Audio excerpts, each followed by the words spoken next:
तो आइए दोस्तों, स्वागत है आपका हमारे यूट्यूब चैनल पर। उम्मीद करता हूँ कि आप बिल्कुल बढ़िया होंगे और मन लगा करके पढ़ाई बिल्कुल करते होंगे, क्योंकि आपका एग्ज़ाम बहुत ही नज़दीक है। तो मैंने क्लास 10th के विद्यार्थी जो बिहार बोर्ड से एग्ज़ाम देने वाले हैं 2024 में, उनके लिए मैंने ऑब्जेक्टिव क्वेश्चंस का सॉल्यूशन देना स्टार्ट किया हुआ है मैथ में।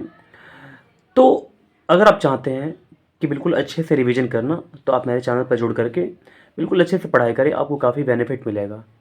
तो मैंने अब तक बहुत सारे चैप्टर का जो प्रीवियस क्वेश्चन है उसका मैं सॉल्यूशन दे चुका हूँ। जैसे मैंने त्रिकोणमिति चैप्टर, पृष्ठ, क्षेत्रफल और आयतन, समांतर श्रेणी, वास्तविक संख्या और बहुपद का मैंने प्रीवियस ईयर का क्वेश्चन का सॉल्यूशन दे दिया हुआ है। अब मैं देने वाला हूँ आज से इस वीडियो में दो चरों वाले रैखिक समीकरण युग्म का जो क्वेश्चंस हैं, ऑब्जेक्टिव क्वेश्चंस का, उसका मैं सॉल्यूशन देने वाला हूँ। ठीक है, अगर आप चाहते हैं तो बिल्कुल अच्छे से मन लगा करके पढ़िए। ठीक है, आपको काफ़ी इस चैनल से बेनिफिट मिलेगा। ठीक है, तो चलिए हम आगे के क्वेश्चन को देखना ही स्टार्ट करते हैं। आप भी बिल्कुल कॉपी और कलम लेकर बैठ जाइए। जो क्वेश्चंस आएगा आपको उस क्वेश्चन का उस क्वेश्चंस को बिल्कुल आप कॉपी बनाइए। अगर नहीं आ रहा तो सॉल्यूशन देखना ही स्टार्ट कीजिएगा, तो आपको काफ़ी बेनिफिट होगा। ठीक है, तो चलिए हम देखना ही स्टार्ट करते हैं अब आगे क्वेश्चंस को। तो आइए दोस्तों, अब हम देखना ही स्टार्ट करते हैं क्वेश्चन नंबर 31 को। तो क्वेश्चन 31 बोला, यदि समीकरण 3x minus Y equal to 5 तथा 6x minus 2y equal to के की कोई हल ना हो तो कोई अगर नहीं हल होता है तो पता है तो हमारे पास जो कंडीशन होता है वो क्या होता है, यानी कि a1 बटे में a2 इक्वल टू b1 बटे में b2 not equal to c1 बटे में c2 होता है। ठीक है, तो यहाँ बोला कोई हल ना हो तो आगे अगर ऑप्शन देखिएगा तो यहाँ पे बोला कि के जो होगा वो क्या होगा के। ठीक है, तो हमको के फाइंड करना है। ठीक है, तो अगर के देखेंगे आप तो के हमारे पास यहाँ पर है ना। तो चलिए देखिए, मैं क्या करूँगा ना, इसको मैं ले लूँगा। ठीक है, समझ गए, क्योंकि यहाँ पर लास्ट में क्या दे दिया हुआ है, के दिया हुआ है। ठीक है, देखिए थोड़ा सा इसको और भी ऐसे कर लेते हैं, 6x माइनस 2y माइनस के इक्वल टू 0। ठीक है, ऐसे भी लिख सकते हैं। यहाँ पर 3x minus Y minus 5 equal to 0 हो जाएगा। ठीक है, बी वन बटे बी टू क्या हमारे पास, तो देखिए -1, क्योंकि यहाँ पर -1 है तो -1, और हमारे पास क्या हो जाएगा, यहाँ पर -2 हो जाएगा। तो b1 बटे में b2 क्या हो गया, -1 बटे में -2। हमारे पास c1 क्या है, हमारे पास -5 है, और हमारे पास c2 क्या है, यानी कि -k है। ठीक है, नॉट इक्वल टू यहाँ पर कर देंगे, क्योंकि यहाँ पर नॉट इक्वल टू है ना, माइनस से माइनस कैंसिल हो जाएगा, माइनस से माइनस कैंसिल हो जाएगा। ठीक है, और हमारे पास k इक्वल टू क्या आ गया, यानी कि 10 आ गया। क्या आ गया, के इक्वल टू हमारे पास 10 आ गया। ठीक है, इक्वल टू, इक्वल नहीं बल्कि equal to, not equal to हमारे पास आया। ठीक है ना, नॉट इक्वल टू हमारे पास क्या आ गया, के नॉट इक्वल टू 0। तो देख लेते हैं, ऑप्शन आपको मैं दिखाता हूँ। तो यहाँ पर आप ऑप्शन देख सकते हैं, जो ऑप्शन होगा हमारे पास सी होगा। ठीक है, ऑप्शन सी हो जाएगा, यानी कि के नॉट इक्वल टू 10 हो जाएगा। ठीक है, तो मैंने इस क्वेश्चन को समझा दिया आपको। चलिए ऑप्शन सी को मैं सही कर लेता हूँ। अब देखते हैं हम लोग क्वेश्चन नंबर 32 को। यहाँ पर क्वेश्चन नंबर 32 बोला, एक्स इक्वल टू -5 का आलेख कैसी सरल रेखा होगी। ठीक है, तो देखिए एक्स इक्वल टू -5 बोला हुआ है ना, तो अगर हम दिखाएं आपको, तो देखिए हमारे पास यहाँ पर एक्स इक्वल टू -5 है ना, तो -5 जो होगा ये एक्स एक्सिस है ना, तो यहाँ पर पॉजिटिव होता है इसके बाद, और इसके पहले क्या होता है, यानी कि नेगेटिव होता है। तो -1, -2, -3, -4 एंड -5 हो जाएगा। अगर देखेंगे आप तो ऐसे करके होता है ना, -5 के लिए जो हमारे पास रेखा होगी ये ऐसे करके हो जाएगी। तो ये किसके समांतर है हमारे पास, तो वाई एक्सिस के, यानी कि वाई अक्ष के समांतर है ना। तो वाई अक्ष के समांतर हमारे पास आंसर हो जाएगा। तो देखिए ऑप्शन को सिलेक्ट कर लेते हैं, देख लेते हैं। एक्स अक्ष के समांतर तो ये बिल्कुल नहीं होगा। ठीक है, वाई अक्ष के समांतर ये हमारे पास हो जाएगा। ठीक है, तो लेकिन ऑप्शन हमारे पास दे दिया हुआ है क्या, ऑप्शन ए दे दिया हुआ है, यानी एक्स अक्ष के समांतर ये बिल्कुल नहीं होगा, वाई अक्ष के समांतर हो जाएगा। ठीक है, ऑप्शन बी को सही कर लेंगे। आइए देखते हैं हम लोग क्वेश्चन नंबर 33 को। तो क्वेश्चन नंबर 33 क्या बोला, देखिए यदि समीकरण x minus 2y equal to 3 तथा 3x प्लस के वाई इक्वल टू 1 का एक अद्वितीय हल हो तो। ठीक है, तो चलिए इस क्वेश्चन को मैं अपनी कॉपी पर ले लेता हूँ। ठीक है, x minus 2y equal to 3 है, और हमारे पास दे दिया हुआ है 3x प्लस के वाई इक्वल टू 1 का अद्वितीय हल है। ठीक है, जब अद्वितीय हल होता है तो पता है क्या होता है, a1 बटे में a2 not equal to B1/B2 होता है, ये याद करना पड़ेगा आपको। तो A1 हमारे पास जो है ये क्या है 1 है, बटे में A2 क्या हो जाएगा 3 हो जाएगा। नॉट इक्वल टू B1 हमारे पास क्या है -2 है ना, और हमारे पास B2 क्या है यानी कि K है ना। चलिए इसको सॉल्व करने स्टार्ट करते हैं। तो K में 1 से गुणा करेंगे क्या हो जाएगा, K हो जाएगा, 3 दूनी क्या हो जाएगा -6 हो जाएगा। तो K नॉट इक्वल टू क्या हो गया -6 हो जाएगा, ठीक है। तो ऑप्शन को देख लेते हैं कौन सा सही हमारे पास ऑप्शन होता है। क्वेश्चन में 33 का जो ऑप्शन होगा यानी कि K नॉट इक्वल टू -6 यानी कि ऑप्शन बी हो जाएगा, ठीक है। चलिए तो ऑप्शन बी को मैंने सही कर लिया यहाँ पर। तो आइए दोस्तों अब हम देखते हैं क्वेश्चन नंबर 34 को। यहाँ पर क्वेश्चन नंबर 34 बोला यदि रैखिक समीकरण का युग्म असंगत है तो उसे निरूपित करने वाली रेखाएं जो होंगी वो क्या होंगी। तो इसका आंसर हो जाएगा हमारे पास समांतर, जो कि ऑप्शन ए में है, ठीक है। ऑप्शन ए सही हो जाएगा हमारे लिए। इसके बारे में मैंने पहले आपको बताया हुआ है, ठीक है, लेकिन मैं फिर से बताना चाहता हूँ आपको, ठीक है। तो देखिए हमारे पास अगर असंगत होगा तो क्या होगा, समांतर होगा, ठीक है। असंगत होगा तो क्या होगा, हमारे पास समांतर हो जाएगा, ऐसे करके रेखाएं होती हैं। और अगर संगत होता है हमारे लिए, ठीक है, तो दो कंडीशन होता है हमारे पास। एक क्या हो जाएगा यानी कि प्रतिच्छेदित रेखा हो जाएंगी, और एक हमारे पास क्या हो जाएगा यानी कि संपाती हो जाएंगी, ठीक है। ये हमको इसको बोलते हैं समांतर रेखाएं, इसको बोलते हैं हम लोग प्रतिच्छेदित रेखाएं, प्रतिच्छेदी, ठीक है। और ये क्या हो जाएगा, ये हमारे पास संपाती हो जाएगा, ठीक है। आपको याद रखना है संगत के लिए क्या हो जाएगा यानी कि समांतर, असंगत के लिए क्या हो जाएगा समांतर, माफ कीजिएगा, और संगत के लिए क्या हो जाएगा प्रतिच्छेदी और संपाती हो जाएगा, ठीक है। तो अब आगे बढ़ते हैं हम लोग क्वेश्चन नंबर 35 की ओर। देखिए क्वेश्चन नंबर 35 क्या बोला, 2x + 3y = 11 और 2x - 4y = -24 के हल हैं, ठीक है। तो इसको हमको सॉल्व करना पड़ेगा, तो मैं इसको पहले लेता हूँ अपने कॉपी पर। 2x + 3y = 11 और क्या बोला हुआ है 2x - 4y = -24, ठीक है, के हल होंगे, ठीक है। चलिए इसको सॉल्व करना स्टार्ट करते हैं। देखिए ये दोनों हमारे पास बराबर हो गया, ठीक है, तो हमारे लिए आसान हो गया। ये समीकरण पहला, ये समीकरण दूसरा। समीकरण एक में से क्या करेंगे, दो घटा लेंगे। तो समीकरण एक हमारे पास क्या है, तो देखिए 2x + 3y = 11 है, और हमारे पास समीकरण जो दो है वो 2x - 4y = -24 है, ठीक है। तो देखिए घटाने पर हमारे पास ये माइनस हो जाएगा, ये प्लस हो जाएगा, यहाँ पर हमारे पास प्लस हो जाएगा, ये दोनों कैंसिल हो जाएगा। तो 4 3 क्या हो जाएगा 7y हो जाएगा, और हमारे पास 24 और 11 क्या हो जाएगा, तो 4 1 5 2 1 3 35 हो गया, 7 5 35 हो गया। तो y का मान कितना आ गया, y = 5 आ गया। अब देखिए क्या करेंगे, समीकरण एक में y का मान रख देंगे, ठीक है। y का मान रखने पर देखिए समीकरण एक हमारे पास क्या है, देखिए ये वाला हमारे पास समीकरण एक है ना, तो 2x + 3y = 11 है। तो इसमें हम लोग क्या करेंगे, y का मान 5 रख देंगे, तो y हमारे पास 5 हो जाएगा यहाँ पर। तो 2x + 3 5 क्या हो जाएगा 15 = 11।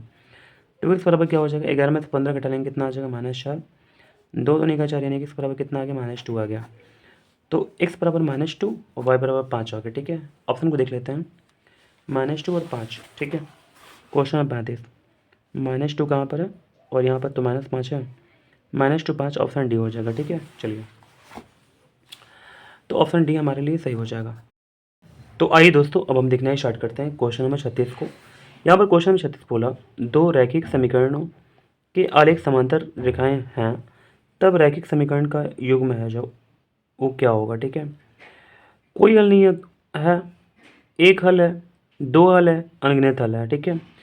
तो देखिए अगर दो समीकरण हमारे पास है और उसका जो आलेख है वो समांतर बिल्कुल लिखा आ गया, ठीक है, ऐसे करके समांतर हमारे पास आ गया, ठीक है। तो इसमें जो हल होगा यानी कि कोई भी पॉइंट पर टच नहीं कर रहा, जैसे ये हर एक पॉइंट पर टच कर रहा, ठीक है, ये केवल एक पॉइंट पर टच कर रहा है, ये तो वो तो कोई भी पॉइंट पर टच नहीं करेगा, तो इसका जो हल होगा वो कोई हल नहीं होगा, ठीक है। तो देखिए यहाँ पर हमारे पास ऑप्शन दे रहा, क्वेश्चन नंबर कौन सा था, तो 36 नंबर क्वेश्चन था, ठीक है।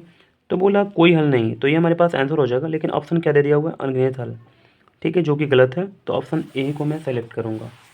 36 से क्या हो गया, ए हो गया, ठीक है, सही। तो आइए दोस्तों अब हम देखना स्टार्ट करते हैं क्वेश्चन नंबर 33 को।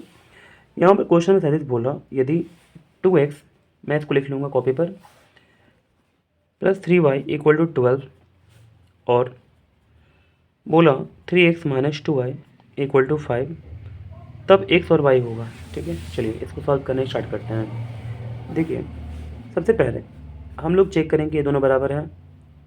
ठीक है, चाहे ये दोनों बराबर है तो ना तो ये दोनों बराबर है ना तो ये दोनों बराबर है, तो मैं बराबर करने की कोशिश करता हूँ। इसको समीकरण 1 कर देता हूँ, इसको समीकरण 2 कर देता हूँ। ठीक है, इसमें मैं 2 से गुणा करता हूँ, इसमें मैं 3 से गुणा कर देता हूँ। ठीक है, तो क्या हो जाएगा 2 दूनी का 4x प्लस 6y बराबर 24। ठीक है, इसमें क्या हो जाएगा 9x माइनस 6y बराबर 15 हो गया। ठीक है, ये समीकरण 3 हो गया और ये हमारे पास समीकरण 4 हो गया। ठीक है, देखिए समीकरण 3 और 4 को जोड़ देंगे।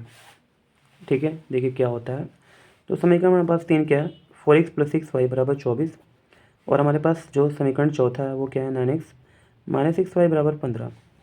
तो देखिए ये दोनों कैंसिल हो जाएगा, तो 9 4 कितना हो जाएगा 13 है बराबर क्या हो जाएगा 5 4 9 2 1 3, तो 13 3 39, x बराबर कितना हो गया 13 हो गया। ठीक है, तो जब x बराबर हमारे पास 13 हो गया तो मैं क्या करूँगा समीकरण 1 में मान रख दूंगा। ठीक है, इसका x का, तो समीकरण 1 हमारे पास क्या है ये वाला है। ठीक है, तो समीकरण 1 में x का मान रखने पर, ठीक है रख देते हैं, तो हमारे पास क्या है 2x प्लस 3y बराबर 12। ठीक है, तो देखिए x का मान इसमें रखते हैं तो क्या हो जाएगा, तो देखिए यहाँ पर x का मान रखते हैं 3, तो 3 दूनी का 6 प्लस 3y बराबर कितना हो गया 12। ठीक है, तो 3y बराबर कितना हो गया, यानी कि 12 में से 6 घटेगा 6 आ जाएगा, y बराबर क्या हमारे पास क्या आ गया 2 आ चुका, तो x बराबर 3 और y बराबर 2, तो 3 2 आंसर हमारे पास आ गया। ठीक है, क्वेश्चन में 33 का 3 2 जो है वो किस में है, तो 3 2 ऑप्शन सी हो जाएगा। ठीक है, चलिए ऑप्शन सी को मैं सही कर लूँगा।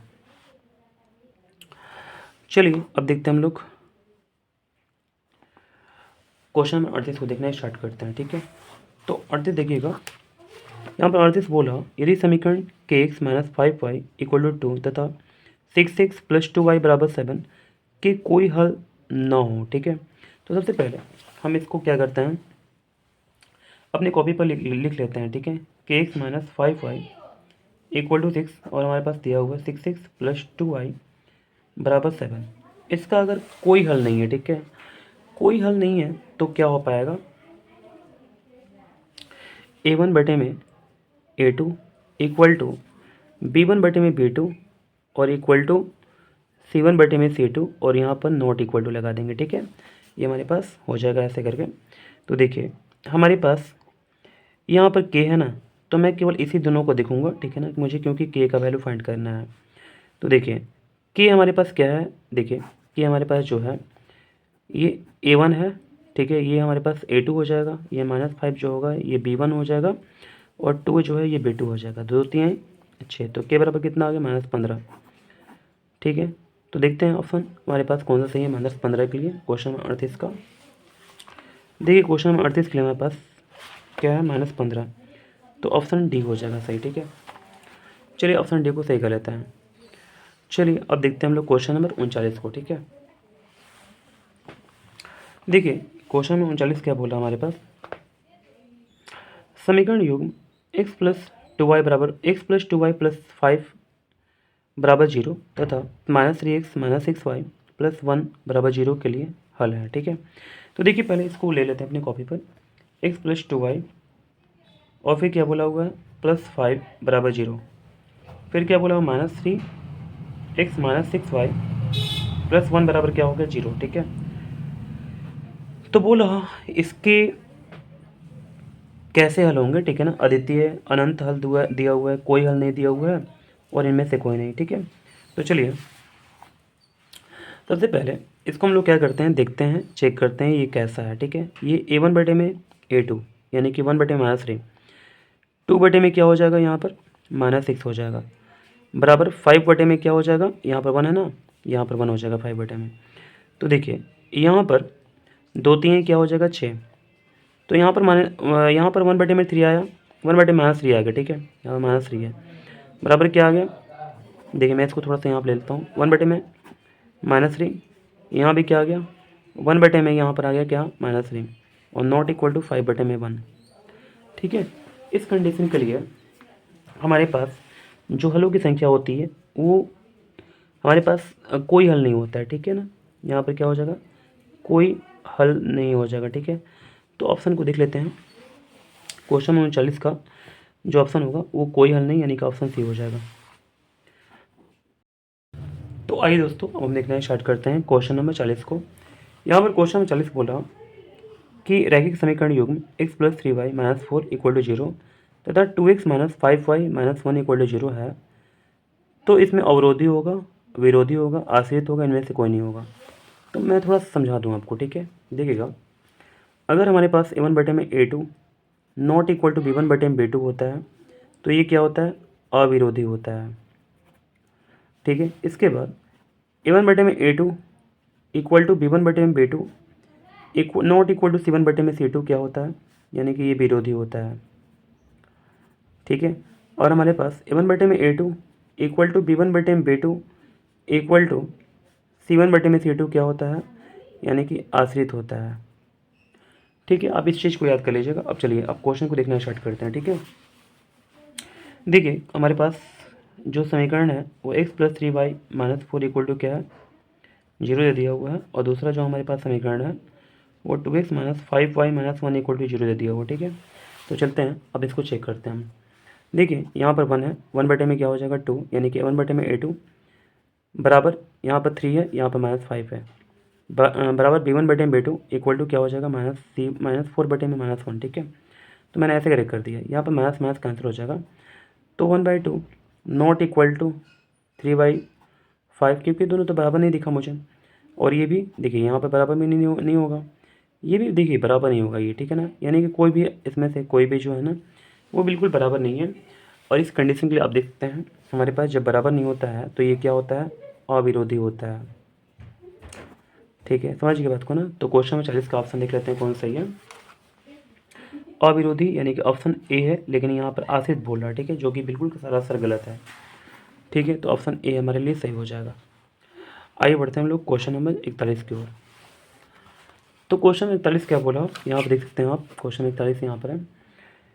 यदि दो चर में दो रैखिक समीकरणों के हल अनंत हों तो उनके आलेख होंगे, ठीक है। देखिए, अनंत अगर हल होता है, ठीक है, क्या हल होता है, अनंत हल होता है, ठीक है।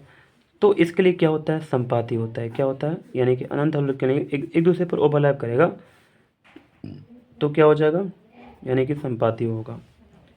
यानी कि इसका क्या होता है, अनंत हल होता है। तो देखते हैं ऑप्शन कौन सही है। तो एक तरह से क्या हो जाएगा, दोनों रेखाएं संपाती हैं, ठीक है। यहाँ पर क्या हो जाएगा, तो ऑप्शन यहाँ पर ए बोला हुआ है, लेकिन मैं ऑप्शन को सीख सही करूँगा, ठीक है। चलिए, तो दोनों रेखाएं क्या हो जाएंगी, संपाती हो जाएंगी, समांतर नहीं होगा। समांतर होगा तो कोई हल होगा ही नहीं, ठीक है। प्रतिच्छेद होगा तो केवल एक हल होगा। संपाती में क्या होता है, यानी कि जो संपाती होता है उसमें अनेक हल होता है, ठीक है। तो ऑप्शन नंबर सी ही मेरा सही होगा, ठीक है। चलिए अब देखते हैं हम लोग क्वेश्चन नंबर 42 को। तो थोड़ा सा इसको ऊपर करना पड़ेगा।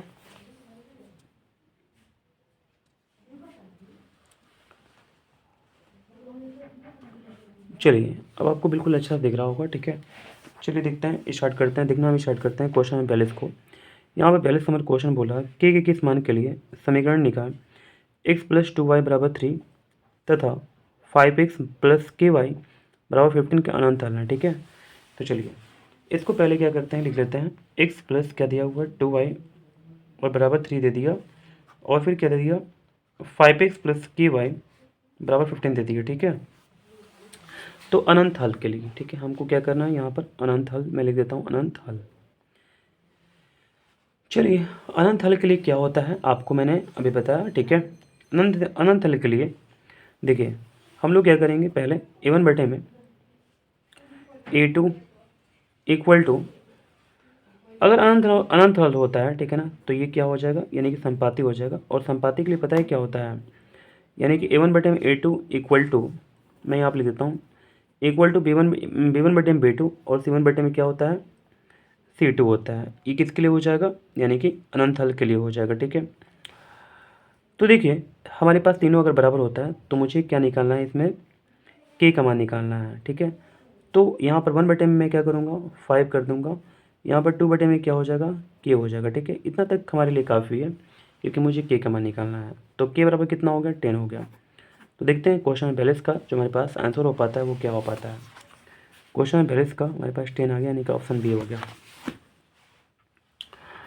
चलिए अब देखते हैं हम लोग क्वेश्चन नंबर 43 को।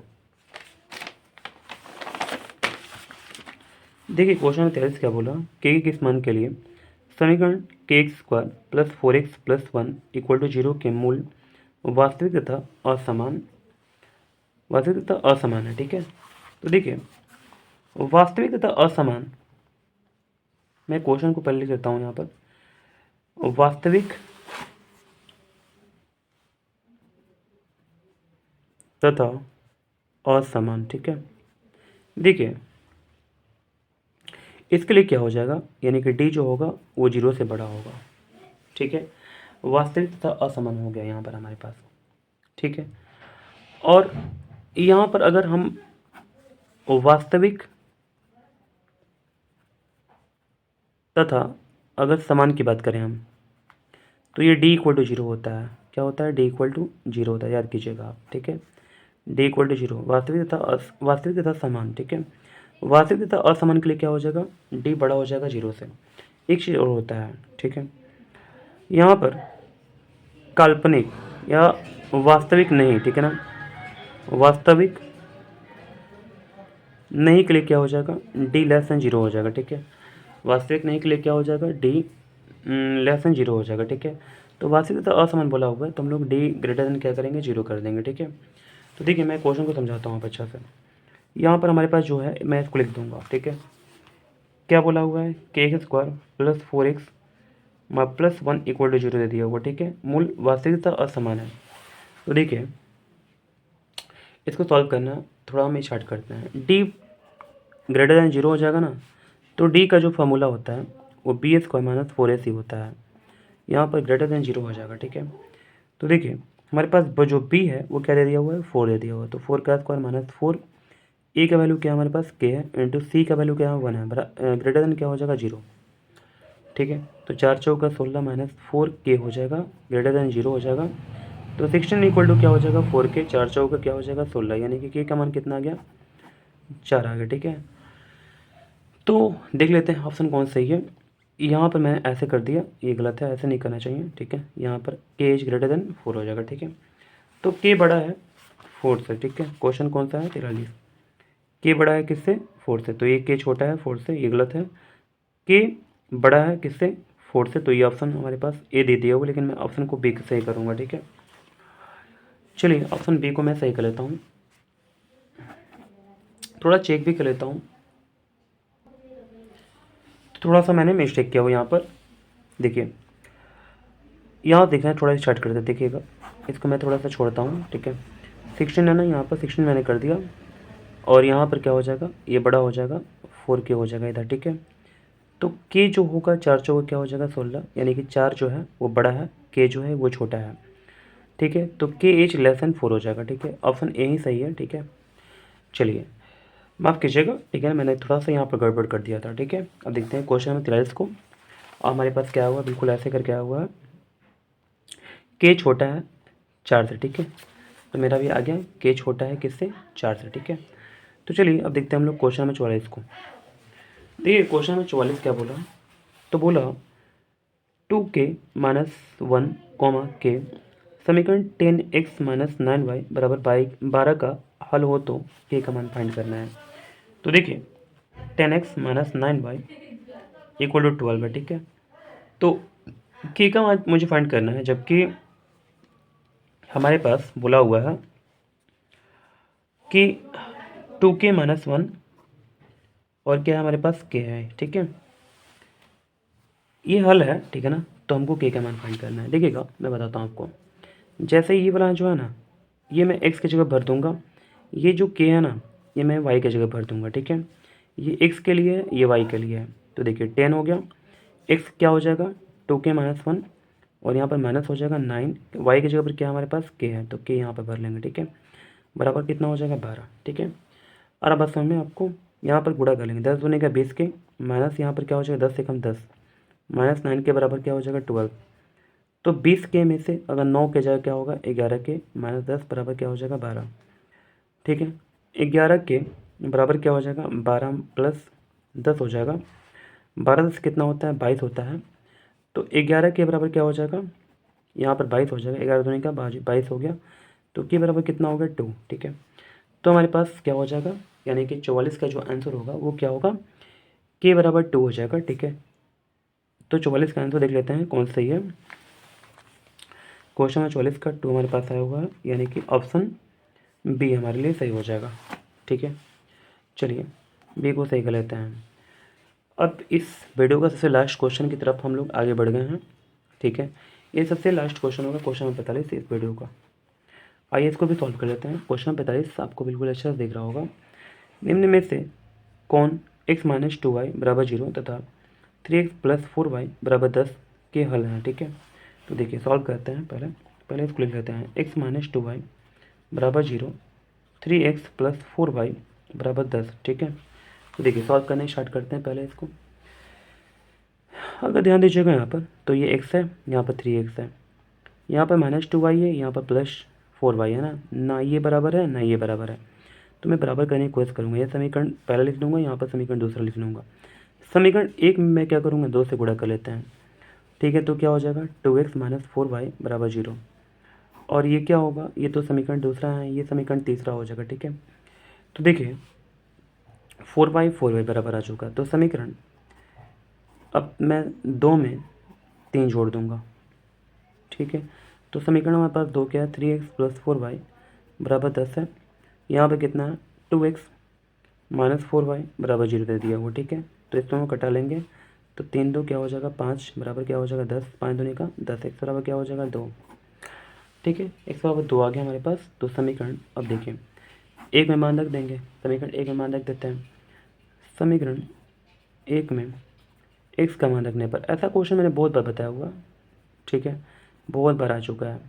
ठीक है, लगभग 5 से 6 बार से अधिक आ चुका है। ठीक है, रखने पर तो देखिए एक में हमारे पास क्या है, x माइनस 2y बराबर 0, तो x का मान हमारे पास 2 है, माइनस 2y बराबर 0, तो 2 बराबर क्या हो जाएगा 2y, यहाँ पर 2 2 कैंसिल हो जाएगा, y बराबर कितना आ गया 1। तो देखिए y बराबर हमारे पास 1 आ गया, x बराबर 2 आ गया, तो 2 1 आंसर हो गया हमारे पास। ठीक है, देखते हैं ऑप्शन कौन सा मिल पाता है 2 1 का, 2 1 यानी कि ऑप्शन ए ही हमारे पास सही हो जाएगा। चलिए उम्मीद करते हैं कि सारे क्वेश्चन अब बिल्कुल अच्छे से समझ गए होंगे। जो भी प्रॉब्लम आता है बिल्कुल कमेंट करें। ठीक है, तो मैं आपको बताने की बिल्कुल कोशिश करूँगा। ठीक है, अच्छे से बिल्कुल, तो आप बिल्कुल पढ़ते रहें मन लगा करके, और बिल्कुल अच्छे से एग्ज़ाम दें। ठीक है, चलिए मिलते हैं हम लोग अगली वीडियो में। आप